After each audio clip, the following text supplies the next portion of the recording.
Hi guys, my name is Yash. I'm a ECBA certified business analyst, and in this section I'll walk you through the as-is process for CraftCart, especially the journey from order placement to delivery.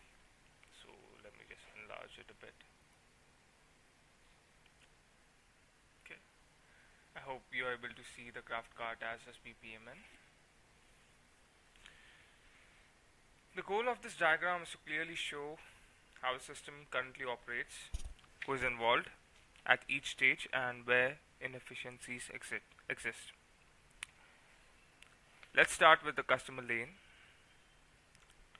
The process begins when the customer browses product, adds item to the cart, and proceeds to checkout. At this stage, the user intent is clear. They are all ready to make a purchase.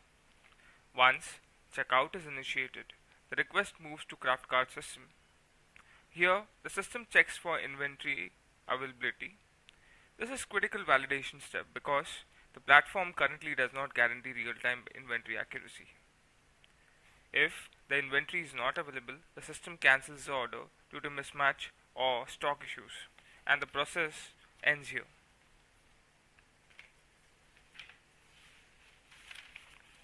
However, if inventory is available, the flow continues to payment initiation. The customer initiates a payment which is handed through the payment gateway.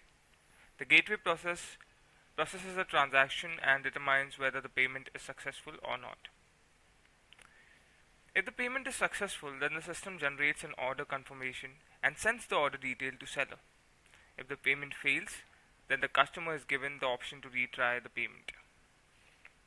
You know, yeah.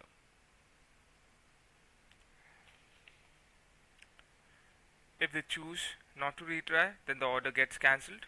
If they retry, the payment process is initiated again. Once the seller receives the order, processing begins. However, in the current state, this is largely manual, which can introduce delays. After processing, the order is handed over to logistic partners. The logistic partner picks up and dispatches the product. Due to the nature of artisan-led base sellers, delays may occur at this stage as well. Finally, the order is delivered to the customer, completing the process. Now, from a business analyst's perspective, this process highlights several critical pain points. Inventory is not updated in real time, leading to order cancellations. This is a pain points. Payment failures result in customer drop-off. Seller processing is manual, causing delays. Logistic delays are common, especially for artisan-based location. These inefficiencies directly impact customer experience and operational efficiencies. So I hope you get my as-is diagram. It was a very simple, basic diagram since this is a very start of the process. But I hope there are no doubts for that. So thank you so much for your time, guys.